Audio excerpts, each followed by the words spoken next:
Hello नमस्ते सबैजनालाई स्वागत छ मेरो युट्युब च्यानलमा।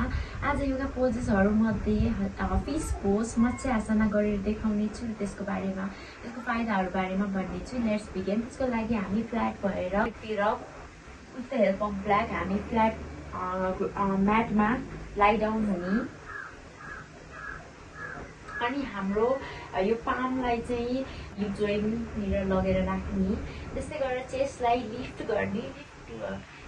गरेर ओपन गर्न हेल्प गर्ने र नेकलाई पनि ओपन गर्न हेल्प गर्ने। हाम्रो हेडको क्राउन एरियालाई चाहिँ म्याटमा टच गराउने।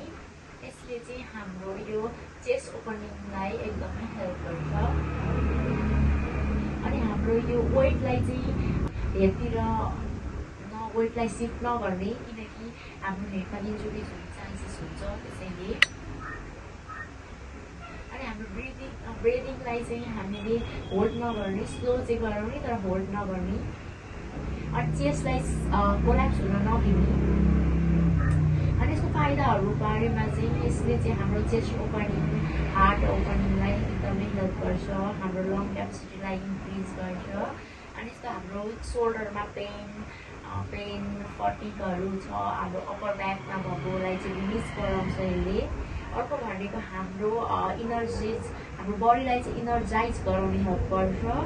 अर्को यसले हाम्रो फटिकहरूलाई पनि रिड्युस गराउँछ। अर्को हाम्रो ब्याक पोस्चर हुन्छ नि, हामी दिनभरि चेयरमा बस्छौँ, त्यसै गर्दा हाम्रो पोस्चर बिग्रेको हुन्छ। तर यो पोजले चाहिँ हाम्रो पोस्चरलाई इम्प्रुभमेन्ट गराउँछ। अनि त्यो स्ट्रेनिङ दिन्छ हाम्रो चेस्ट, नेक, थ्रोट अनि एब्डोमेन मसल्सलाई। अनि हामी प्रेग्नेन्ट छौँ भने चाहिँ हामी यहाँ मुनि कुसन राखेर गर्न सक्छौँ। धेरै हामीले ब्याक बेन्ड धेरै गर्नु हुँदैन, प्रेग्नेन्सीमा चाहिँ अभोइड गर्नुपर्छ।